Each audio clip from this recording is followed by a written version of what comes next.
Today's video, we're going to be giving you the easiest defense to have success with in college football 26. This defense is unbelievably effective. It is very simple to be able to run, and I think you're going to have a lot of success with this defense. Now, I am actually talking about this dime rush defense. This is a very, very simple defense to run. I'm going to show you the best way to run some coverage from it that's going to make it really good, and then we're going to give you some pressure as well out of this defense. Now, I'm just going to come out here in Oregon State, kind of a meta offensive playbook, and we're just going to go through some plays here. And I also wanted to dive into the depth chart of Penn State. A lot of people are like at Penn State right now. Just want to quickly point out a couple of abilities with this as we're going to be running kind of more of a man-to-man based defensive scheme. So our corners are really important. Number one, if you're playing cut, these are the abilities you want to look for. You want to look for the jammer ability. This jammer ability is incredibly effective for playing any kind of press man, specifically when you're playing that press man-to-man in the slot. So what we're going to do is we're going to take this guy Harris, and we are going to put him at our slot corner position. And then let's see here, any of the other guys, let's just double check, make sure we're not missing anything. These ball hawks are cool. I don't think you necessarily need to put them at the cornerback position. Let me just check their safeties real quick. This guy Wheatley, 90 speed, ball hawk robber, pretty good abilities there. They do have this 98 speed safety, which when you're running man coverage, especially in a college football video game, okay, very important, a college football video game, we're just going to put that dude at the slot corner position. Why? Because he's ridiculously fast, and he's not that terrible in terms of his abilities. Now, the other thing that we're going to go through here, just double check, we're going to go to the slot cornerback, make sure our number one guy is right here, and then that 98 speed dude, he needs to be at the number 2 slot cornerback position. That's pretty much all you need to do with your depth chart. The bottom line is you want to put your best man coverage players in the slot on both sides, in my opinion. And then here's how we're going to set this up. We are simply going to turn auto flip off so that we can control the flip. We're going to flip the dime rush, cover 2 man. We're going to hold down the icon, and we're going to pick that Texas 4-man stunt. Really, really simple defense here. And literally all you're going to do is, you have to do this, you're going to hit Y or triangle, and you're going to hit down on that left stick to press coverage. Press coverage is the key to playing the 2-man under defense in this year's game. And all you're going to have to do is once you get this press animation on this left side, you're pretty much good to go in the sense that you can switch stick to any of the safeties if the running back is sent out. So if the running back's not sent out, as you see here, we're pretty much just bagging with this press man. Now, what you want to do with this defense, you don't really necessarily need to do anything else other than this. But the biggest thing you have to be worried about is when they put this running back out on a route like so. So when they motion the running back out, what you want to do is you want to run this guy to the running back, and you actually want to switch onto the safety position and user that safety so that you can still get that press man-to-man coverage. The press man is the most important part of playing man in this year's game, and it's really going to mess up a lot of things that they want to do. Now, I know in this formation, right, the main areas they want to attack is that right sideline. For example, if they run dagger, and this is something that really hasn't been true until this year, I would say, the thing about 2-man under that's really crazy is you're not going to really be able to get killed over the top. So, for example here, let's say we're running a defense like this. If I want to switch stick out of the man coverage, I just want to, like if I see the running back going a route, I'm going to take the guy that's covering him, which is my user here, and I'm going to get off of him through switch sticking. So I'm just going to switch stick to the safety, and now I'm playing almost like a cover 1 robber type of defense. Now, the reason why this works so good is because of the press. Like you have to have press coverage. Now, the other thing that I was going to show you real quick on the coaching, just a quick ability thing. If they have a receiver, which I don't think that Penn State does have one, if they have a receiver that has takeoff, you don't necessarily want to get on the safety on that side. This is what makes Oregon such a good regs team, because they have takeoff on both. You can technically have takeoff on both sides of the field. But in this formation, let's say I know that the guy on the left side has takeoff. Then what I want to simply do when I'm playing these guys in press man is I always want to have a safety over there. But since I don't have takeoff on this right side, I don't need this deep half. Like, you literally don't need it. You can put him on a yellow. You're pretty much good to go. And that is one of my biggest tips for running this defense. If they do not have a takeoff on both sides of the field, whichever side they don't have the takeoff on, dude, just put that guy in a yellow zone. You do not need to worry about the deep pass. Let me just show you. So, like, neither one of the guys in Penn State really has takeoff. So I have two streaks here, right? Just take a look at this real quick with me. You're going to see that neither streak is going to get, well, of course he got open because he bumped into my guy. Let me put these outside dudes in purples, and you'll see this really, really accurately here. So again, we'll just put two purples out here like this, press man to man. I'm going to streak, 3 players, and you're going to see here that none of them, and I mean none of them, are going to get over the top. None of them are really going to get open. You're not going to have to worry about it. It's such a good way to play this game defensively. If you just want to put the controller down, you can, if they don't have takeoff, guys, you can literally run a coverage like this. Then you see, and why would they not put the running back on a route? They're not going to put the running back on a route because the blitz is going to come in a lot better if the running back's not on a route. So one of my favorite defenses in the game would be something like this. And then if they do put the running back out, then I'm just going to switch stick onto this and kind of help rob things. And you see, it's an absolute cage against one of the best offenses in the game. This is so easy that anyone can run this defense. And what I want to do, for those of you that stuck around the end of the video, I'm going to go grab Oregon. I'm going to show this exact tip against a team that does have takeoff receivers. Okay, so the thing that you need to know about Oregon is that they have a really good offense, primarily because they have 2 receivers that are hard to press. They have this guy, Evan Stewart, with I think it's Hall of Fame or Platinum. I don't know the colors very well, but he has a really good takeoff ability, right? 95 speed. This guy Moore, who's 96 speed, but he doesn't have any abilities. And then they have this guy Benson, who has takeoff as well. So what most people are going to do is they're going to put Evan they're going to put the 2 takeoffs on the outside a lot of times, and they're going to put this guy Moore in their slot just because he's fast, to kind of create mismatches within how they're wanting to play defense. One thing real quick here is we're just going to go again, just automatically reorder your depth chart. This is all you need to do. And then what we're going to do is we're going to go to our slot cornerback position, and we are just going to make sure that our two guys are there on Penn State. This doesn't have to be with Penn State. Any team that has a jammer or a lot of jammers, just put them in that position right there. That's going to make this a really, really good way to play defense. Now, the other thing about jammer is you can obviously kind of move the jammer position around, but I do want to just show like kind of a basic idea of what to do if somebody has takeoff and kind of what you're going to experience. So what you're going to experience is if somebody does have a takeoff receiver, which right here I got Oregon, and they have 2 of them, then you have to kind of be aware of that. So if we go through here, we're going to go auto flip off. We're going to flip this, and we're going to go Texas format. Okay.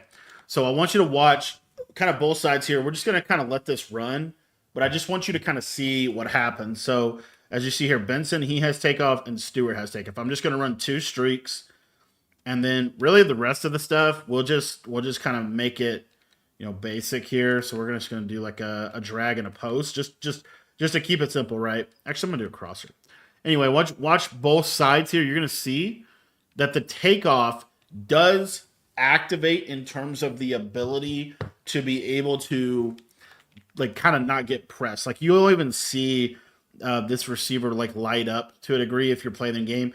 But see how he gets like off immediately and he's able to go. But here's the thing. We have safety help. And if you really look closely, he's not actually really killing him. He's not actually like burning him like you'd normally see. And then this guy has takeoff as well. And you see he actually doesn't even win. Okay. Now, what I want to do is I'm just going to take, so I don't have any abilities on these outside corners. We're just pressing. Okay. That's all we're doing. I'm going to take the deep help away. And we're going to do the same exact thing that we just did. Same route combo, same everything, but I just want you to watch kind of how this plays. So you'll see here, This time, Evan Stewart does get pressed. Now, I actually bumped into the curl flat. So let me just, you know what, let me just, kind of hard to show this against bunch. Let's do what we were doing before, where we do like a purple on one side and we do this like this. Okay.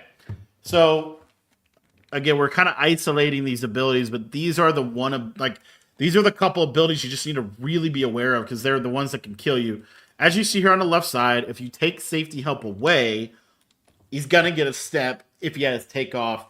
He might not get a step every single time, but he's going to get a step the majority of the time if he has takeoff. Okay, that is important. That was very, very important to show that because what we can do, as I said, is we can actually move our players around based off the abilities. Because you see here, Evan Stewart's really the only one that is getting open consistently, right? So let's go ahead and go back to the menu here. And let's say that we have a jammer ability. And it's crazy because they didn't want abilities to make a big deal in the game, but it totally makes a big deal. So you see here, this guy Harris has that jammer ability. So what I'm going to do is I'm just going to sub him over here. Let me just make sure. Make sure, where's Harris at? Why is he disappearing? The game put him over here. Awesome. I'm not really worried about the slot corners here, but in this specific case, I want Harris over there. And then we'll just put the slot corners. Was it Mac or who was that safety that has? I think it's Mac, but we'll just go with it. It's fine. It's not a big deal. The main thing is that you see that you get this matchup. So you see here, now I have Harris against Stewart. Harris has that jammer ability, which is important. And so what you're going to see here is now we're going to isolate those two abilities. You just put this guy on a stem up all the way. And as you see, when you have jammer, he doesn't beat him over the top. He doesn't even get close. So all you really need to do is just match up your jammer with Evan Stewart wherever he goes. So if they put him in the slot, you got to have him in the slot. If they put him on the outside, you got him on the outside. But this jammer ability kind of counters takeoff, which is super, super important. Now, we didn't talk a whole lot about this guy on the right side, but because his takeoff is not Hall of Fame, he's not most of the time, as you see here, I mean, he's not even really winning, right? Like my guy is kind of right there. I can easily click on and swap that. So the point is just to simply say, you know, that when you have a jammer, you don't really have to have safety help over the top of that. They're not going to win, is what it comes down to for the most part. As you see here, jammer wins again. And then on the right side, we're not getting any action from that takeoff either. So if you wanted to, let's say you're getting like worn out with a mesh combo, or something like that, one of the easiest ways to counter mesh would be this kind of adjustment right here. And then I'm just going to switch stick onto the hook curl. So let's just say, you know, we run like a mesh post like this. And you see here, I'm just able to switch stick down onto this and take away that takeoff receiver on that route. Takeoff is primarily good for like streaks and drags, in my opinion. And so anyways, this is a very, very simple way to kind of attack that. Another adjustment we really haven't talked a lot about is this adjustment right here, where we're going to have a hard flat on that outside corner, and we're going to cross man this safety onto the outside receiver. A lot of other ways to do this. The reason why this is good is, let's say they run like a crosser. Watch that cross man. You see how he gets that leverage on him? Now the route is technically open, right? But it does give you another way to kind of play a takeoff receiver. So, you know, another way we could do this is we could go with a man up and an outside third on that right side. And now we're kind of starting to adjust out of man coverage. You know, but what's really good about this is kind of get an inside-outside approach. And then if you want to switch stick onto that extra zone defender, you know, you can based off need. So anyway, the basic point I just wanted to make is this is one of the easiest ways to counter the takeoff ability, is just put a corner over there that has the jammer ability, and all of a sudden the takeoff is kind of countered with that. If you don't have the jammer ability and you still want to run this defense, then all you have to do is put a safety over the top of him. Now, if they're constantly running that, streak on the left side, another very simple adjustment is just put a hard flat here. There's really no point, right, to have that guy, but now you can kind of steal that hard flat defender, and you can cross man this guy on the left side. So you kind of play an inside out approach if you want to. The other thing that you can do is you can universally, if you hit R1, you can universally route commit everybody to the inside, and then let's say you want to individually route commit the slot corner outside. What I probably would suggest is route committing everybody to the inside, and then maybe having like a curl flat where you think that corner route's going. Even something like this is really good, because even if they have like a takeoff, watch this left side, you're just gonna see like that's not gonna really do anything for them in this example. And then you have that flat there now to be able to defend, like a cross or a corner or something like that. So I think this is a super big thing that you can know just from a man coverage adjustment perspective.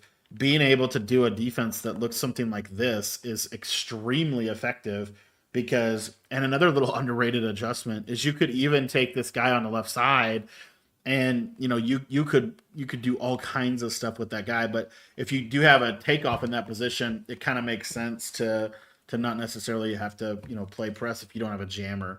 But by using the route commit, where you route commit everybody to the inside, and then you have that curl flat over there, what you're able to do is, let's say they run like a corner strike, and again, if I'm going all out man beating, right, this would be something that you might see. But what's really nice is if we route commit everybody to the inside, and then we have an adjustment like this, well, now that post isn't really cooking, to the middle, and I'm able to kind of help on that a little bit as well.